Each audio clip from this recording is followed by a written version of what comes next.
Olá, irmão, irmã, que acompanha a Escola Dominical. Nós iniciamos mais uma aula da série A Unidade da Igreja. E o tema da nossa conversa de hoje é o amor de Deus. Nós estamos estudando neste mês de julho o Evangelho de Jesus Cristo, segundo João, capítulo 17, que trata da oração sacerdotal de Jesus Cristo. E para iniciarmos a nossa aula com a bênção de Deus, eu convido a todos para que façamos uma oração. Oremos. Senhor, nós louvamos e agradecemos o Teu nome pela oportunidade que nos deste de, ao longo deste mês de julho, estudar a Tua Palavra, especialmente refletirmos a respeito do tema tão importante que é a unidade da Igreja. Nos conceda a Tua paz, a Tua sabedoria, a fim de que nas nossas relações possamos cultivar os princípios da Tua verdade, da Tua Palavra e especialmente do Teu amor.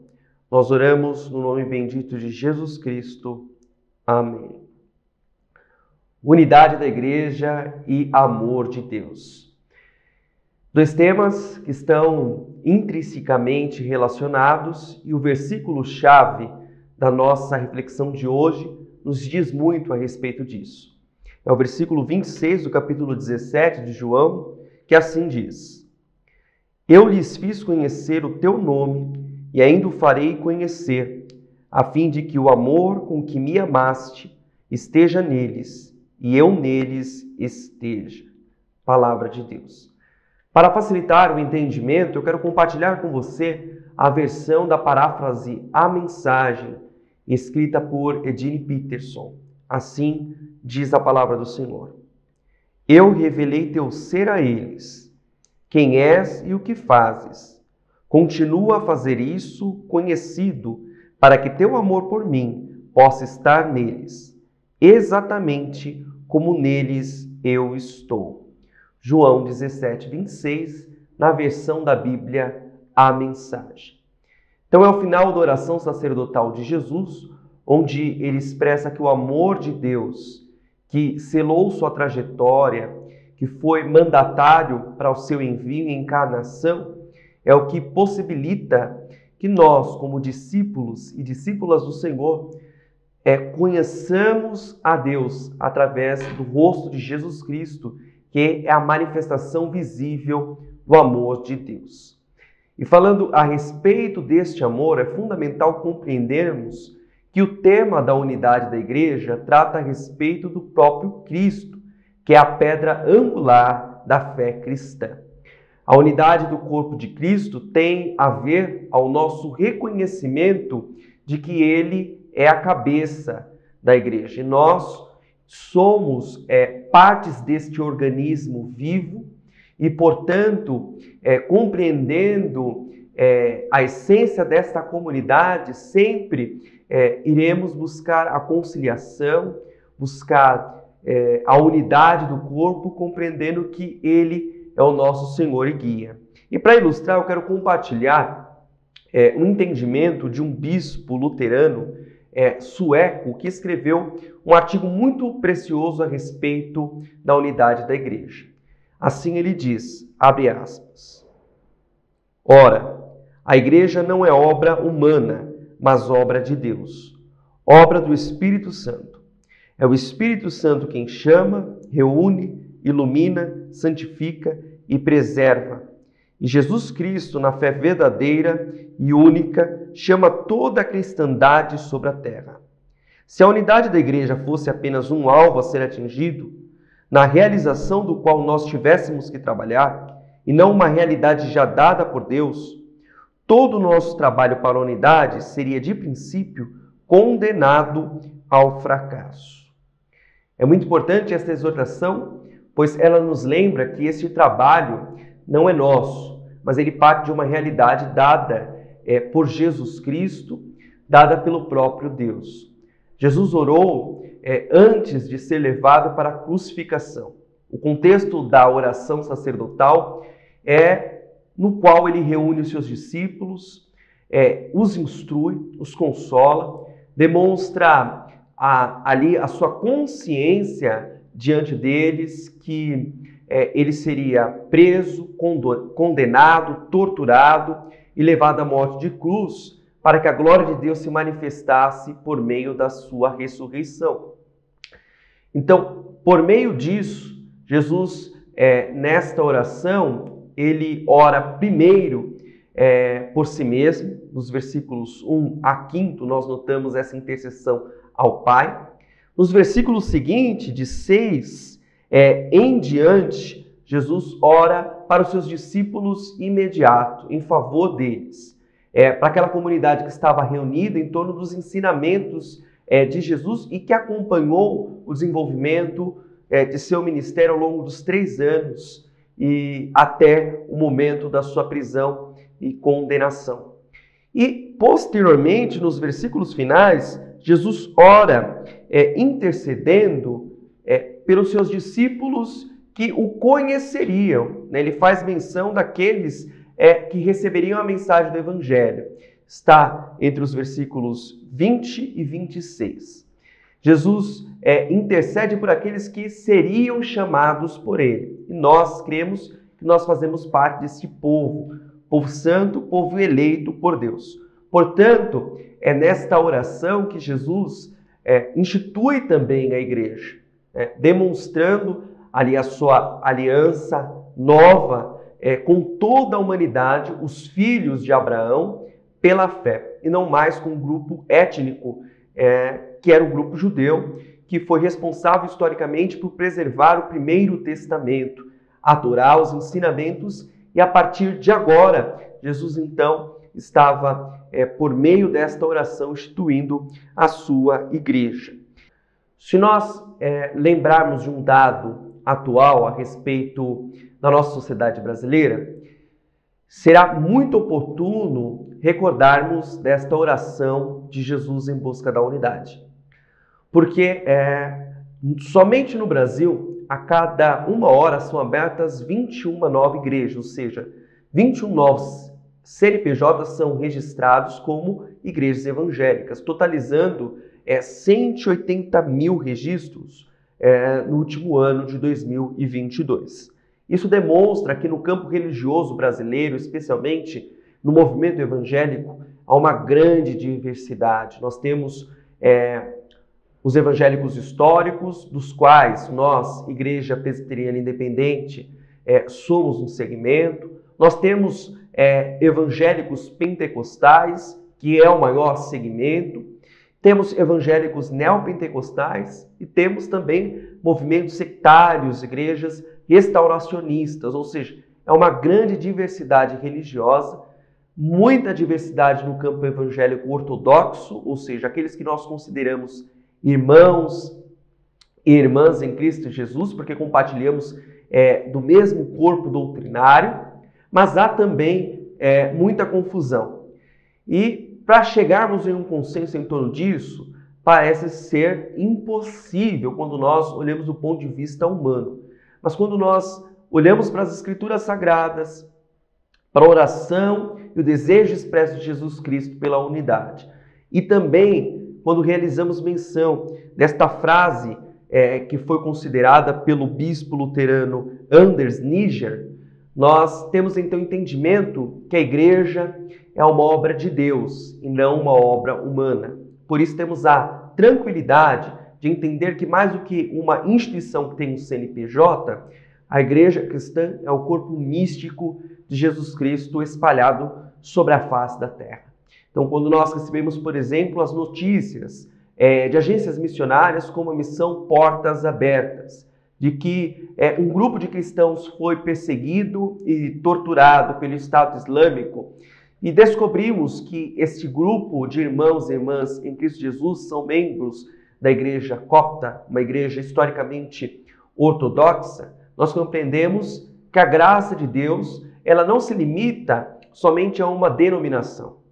Ela está presente na Igreja Presbiteriana Independente do Brasil, mas também está presente nas diversas expressões da fé cristã. Por isso, o amor é o selo que testifica este reconhecimento, porque só é possível nós manifestarmos este amor aos nossos irmãos e irmãs que têm muitas vezes discordâncias pontuais, dogmáticas, mas seguem a mesma doutrina, ou seja, a crença na Trindade, no Deus Pai, no Deus Filho e no Deus Espírito Santo, creem no batismo e na Santa Ceia como meios de graça, creem na salvação pela graça e não pelas obras, nós então compreendemos que o amor de Deus é o vínculo da paz que une todos os cristãos para continuarem firmes no propósito de serem guiados por Cristo, que é o cabeça da igreja.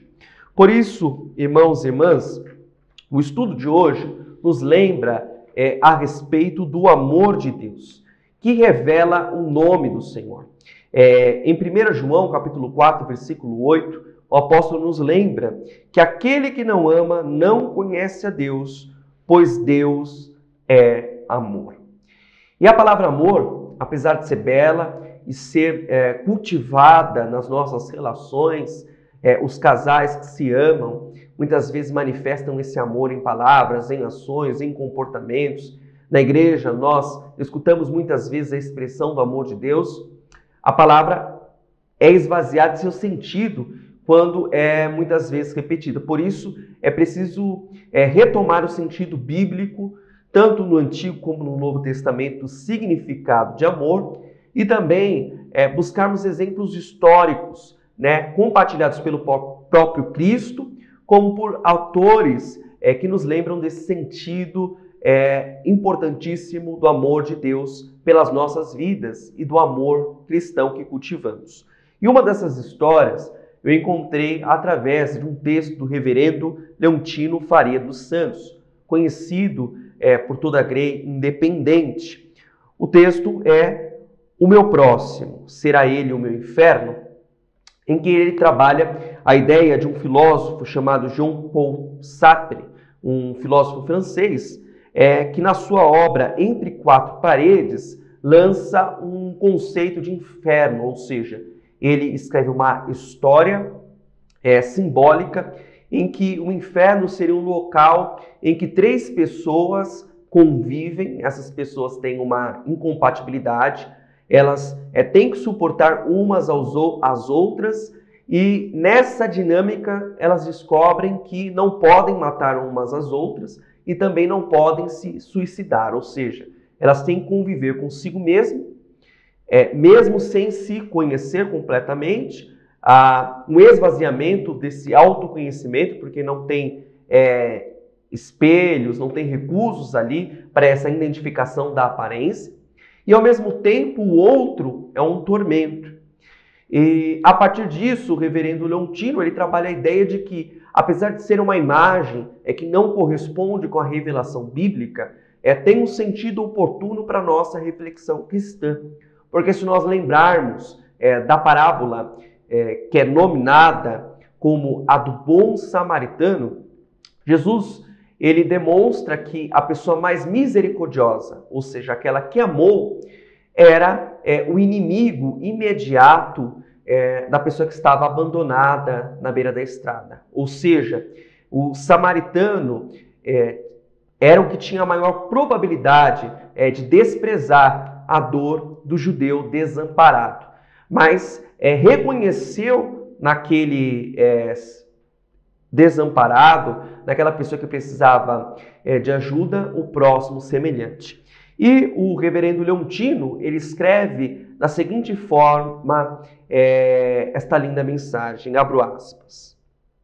Na parábola contada por Jesus, aquele que deveria ser considerado inimigo de um homem que estava caído à beira da estrada, foi quem agiu com grande amor e respeito pelo ser humano que estava em sofrimento.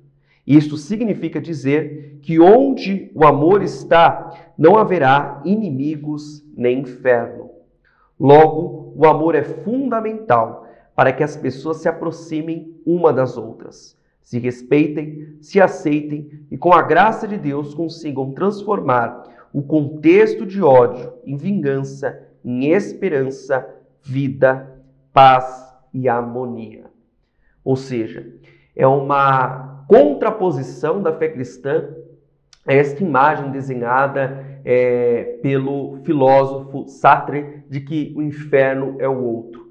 Quando nós reconhecemos a imagem de Deus no outro, quando nós amamos o próximo, nós respondemos a esta lógica que é mundana, mas é a realidade do nosso mundo presente. Ou seja, nós cultivamos a inimizade pelo medo da concorrência, pelo temor de que o outro roube a nossa posição, o nosso lugar, o nosso pão. São expressões utilizadas pelo reverendo Leontino e que são atuais no nosso contexto de comunidade cristã.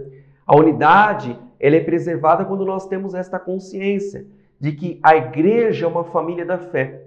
E como na família nós temos também as nossas discordâncias, os nossos descontentamentos, há que se ter temperança, um momento de ressignificar as situações, de ponderar os relacionamentos para preservar a unidade da igreja.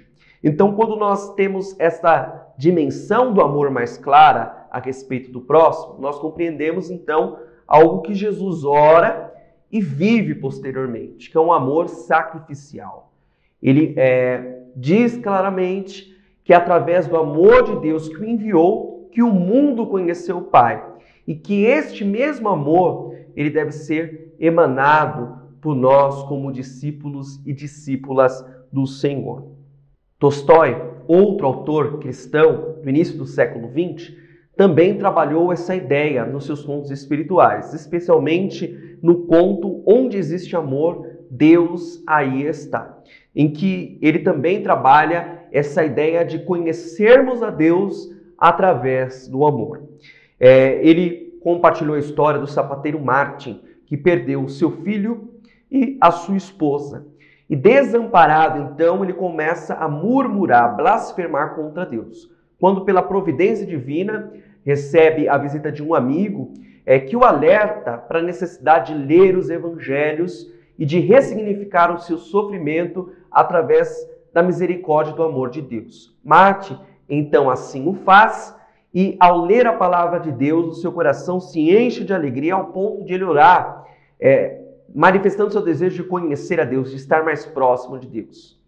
E pela providência do Senhor, mais uma vez, Martin, que trabalha e em meio ao seu trabalho observa as pessoas que estão transitando ali nas ruas de sua cidade, ele se depara com algumas situações de necessidade do próximo que se apresentam diante dele. Primeiro, uma mãe desamparada que não consegue mais sustentar sua casa porque seu esposo saiu para trabalhar e não retornou e ela já estava sem recursos, com a sua família passando fome, necessidades, e Martin então providencia pão, providencia tudo o que ela precisa para alimentar os seus filhos. Posteriormente, Martin também se depara com um policial que está transitando ali pela cidade, mas está com muito frio, já não recebia mais o seu soldo, o sustento necessário, era um tempo de crise, um tempo de guerra, e Martin o ampara, concedendo a ele uma sopa para o alimentar, para o esquentar, e essas situações se repetem ao longo do dia. Quando Martin, então, se prostra em oração, ao ler o Evangelho, ele escuta a exortação do Espírito Santo, lembrando a ele que cada pessoa que ele ajudou foi a providência do amor de Deus, manifesta em Cristo Jesus através de suas ações. Por isso o título do conto é Onde Existe Amor, Deus Aí Está. Então, a partir dessa história, eu quero lembrar os irmãos e as irmãs que o desejo de Jesus, que ele manifesta na oração sacerdotal e através do seu ministério e de forma singular na sua morte e ressurreição, é que o corpo de Cristo permaneça unido, mesmo em meio à adversidade. A diversidade existiu desde o nascimento da fé cristã. Nós vemos o apóstolo Paulo escrevendo as cartas e epístolas destinadas às comunidades, aos Efésios, aos Romanos, aos Gálatas, e notamos ali exortações específicas para aquelas comunidades cristãs. Ou seja, elas tinham as suas particularidades, mas todas tinham a consciência de que eram uma igreja unida em Jesus Cristo. Por isso, 1 João 4,16 também nos diz: nós conhecemos e cremos no amor que Deus tem por nós. Deus é amor. Aquele que permanece no amor, permanece em Deus e Deus nele. Ou seja, para nós pertencermos e permanecermos em Deus, nós precisamos reconhecer esse amor de Deus e também amarmos ao próximo semelhante. Um outro tema interessante do nosso estudo é nos perguntarmos, talvez, como Jesus revelou o nome de Deus através de seu amor sacrificial. E a partir dessa pergunta, buscarmos compreender o impacto transformador do amor de Deus na vida de seus discípulos e também nas nossas vidas e nos nossos relacionamentos. O amor sempre foi o selo unificador da igreja cristã. Quando nós compreendemos e estudamos o significado das palavras amor em grego, o entendimento fica mais fácil e claro para cada um de nós. Porque o amor tinha um sentido de eros, o amor tinha um sentido de filia, e o amor tinha o sentido ágape, que foi defendido por Jesus Cristo e incorporado pela igreja cristã. No entanto, aquela sociedade louvava e reconhecia como o amor ideal e supremo, o amor eros, do qual derivou, por exemplo, a palavra erótica. Se nós lembrarmos das religiões pagãs que concorriam com o cristianismo e também com as outras religiões daquele contexto em que Jesus viveu e posteriormente seus discípulos, nós notaremos muitos rituais que cultivavam o erotismo. Então, esse amor eros levava ao êxtase, uma exigência para uma espiritualidade transcendente. Então, ele era desejado, cultivado e cultuado. O amor filia também retratava um tipo de amor muito positivo, que exigia reciprocidade. Ou seja, eu amo porque sou amado pelo outro. E reconhecendo esse amor, eu me dou. Mas a exigência de Jesus, ao falar de amor, é um amor ágape, ou seja, um amor sacrificial que não espera uma devolutiva do outro. Esse amor está muito fora de moda na nossa sociedade atual, porque ele exige certamente desprendimento e também lida com as nossas inseguranças de reconhecimento e de compreensão também das limitações do outro. Então, quando Jesus ele diz que o mundo conhece o amor de Deus, porque Deus o amou e Deus providenciou que ele manifestasse amor, é preciso entendermos que Jesus está falando da sua encarnação, mas também da sua morte iminente, que foi sobre tortura, sobre a morte de cruz e a posterior ressurreição. Ou seja, o amor de Deus não poupou Jesus do sacrifício, mas propiciou esse sacrifício para nos doar a vida eterna. Do mesmo modo, os primeiros cristãos cultivaram essa consciência, levada às decisões que nós louvamos, né? Por exemplo, nos coliseus romanos, quando os cristãos eram perseguidos e levados à morte, mas continuavam louvando e glorificando a Deus, entendendo que aquilo era um presente de Deus para o testemunho da fé cristã. Inácio de Antioquia chegou a dizer que o sangue dos mártires era a semente da fé cristã. Ou seja, esse amor sacrificial foi levado às últimas consequências. E ele é exigido também na igreja cristã, nos relacionamentos, para unificar, e não somente unificar no sentido de identidade, ou seja, nós termos a mesma liturgia em todas as igrejas, mas principalmente para nos lembrarmos a respeito da tolerância quando há discordâncias. E isso é muito bonito, por exemplo, na nossa denominação. O que expressa a unidade dos cristãos?